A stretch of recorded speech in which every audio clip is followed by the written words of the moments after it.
లూకాసు వార్త 15వ అధ్యాయము. ఒకప్పుడు సమస్తమైన సుంకరులను పాపులను ఆయన బోధ వినుటకు ఆయన దగ్గరకు వచ్చుచుండగా పరిసయ్యులను శాస్త్రులను అది చూచి ఇతడు పాపులను చేర్చుకొని వారితో కూడా భోజనము చేయుచున్నాడని చాలా సణుగుకొనిరి. అందుకాయన వారితో ఈ ఉపమానము చెప్పెను. మీలో ఏ మనుషునికైనను 100 గొర్రెలు కలిగి ఉండగా వాటిలో ఒకటి తప్పిపోయిన ఎడల అతడు 99 అడవిలో విడిచిపెట్టి తప్పిపోయినది దొరకు వరకు దానిని వెదక వెళ్ళడా? అది దొరికినప్పుడు సంతోషముతో దానిని తన భుజముల మీద వేసుకొని ఇంటికి వచ్చి తన స్నేహితులను పొరుగువారిని పిలిచి, మీరు నాతో కూడా సంతోషించుడి, తప్పిపోయిన నా గొర్రె దొరికినదని వారితో చెప్పును గదా.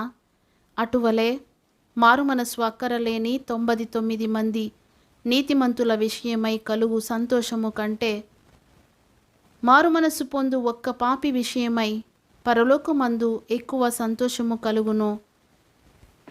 ఏ స్త్రీకైనను 10 వెండి నాణెములుండగా వాటిలో ఒక నాణెము పోగొట్టుకొంటే ఆమె దీపము వెలిగించి ఇల్లు ఊడ్చి అది దొరకు వరకు జాగ్రత్తగా వెదకదా?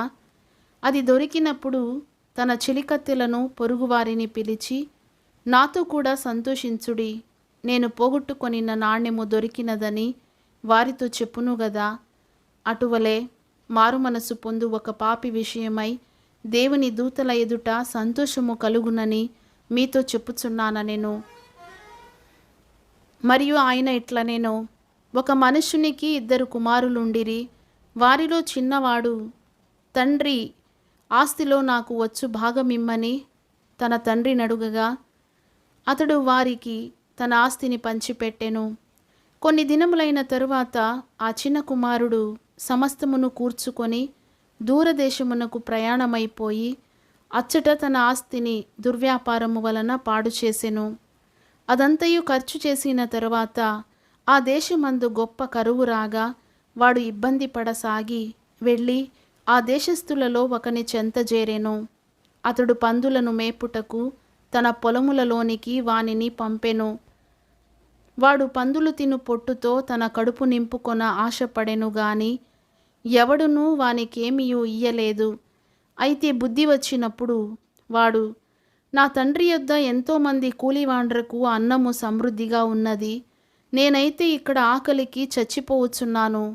నేను లేచి నా తండ్రి యొద్దకు వెళ్ళి, తండ్రి, నేను పరలోకమునకు విరోధముగాను నీ ఎదుటను పాపము చేసి తిని ఇక మీదట నీ కుమారుడనని అనిపించుకొనుటకు యోగ్యుడను కాను. నన్ను నీ కూలివారిలో ఒకనిగా పెట్టుకొనుమని అతనితో చెప్పుదుననుకొని లేచి తండ్రి యొద్దకు వచ్చెను.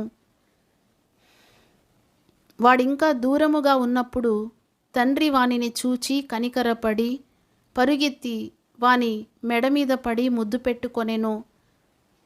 అప్పుడు ఆ కుమారుడు అతనితో, తండ్రి, నేను పరలోకమునకు విరోధముగాను నీ ఎదుటను పాపము చేసి తిని ఇక మీదట నీ కుమారుడనని అనిపించుకొనుటకు యోగ్యుడను కాననేను.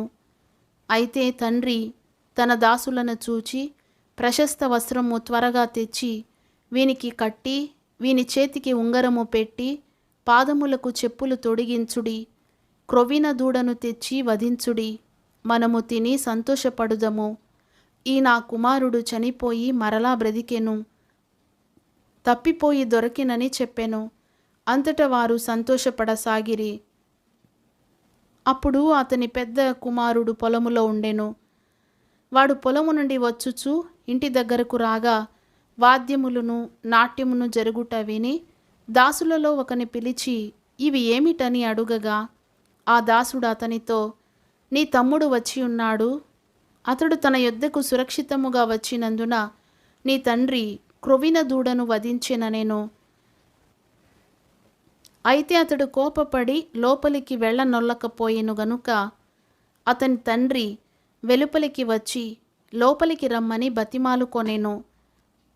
అందుకతడు తన తండ్రితో, ఇదిగో, ఇన్ని ఏండ్ల నుండి నిన్ను సేవించుచున్నానే, నీ ఆజ్ఞను నేనెన్నడూను మీరలేదే. అయినను నా స్నేహితులతో సంతోషపడునట్లు నీవు నాకెన్నడూనూ ఒక మేకపిల్లనైనా ఇయ్యలేదు. అయితే నీ ఆస్తిని వేశ్యలతో తినివేసిన ఈ నీ కుమారుడు రాగానే వీని కొరకు క్రొవ్విన దూడను వధించితివని చెప్పెను.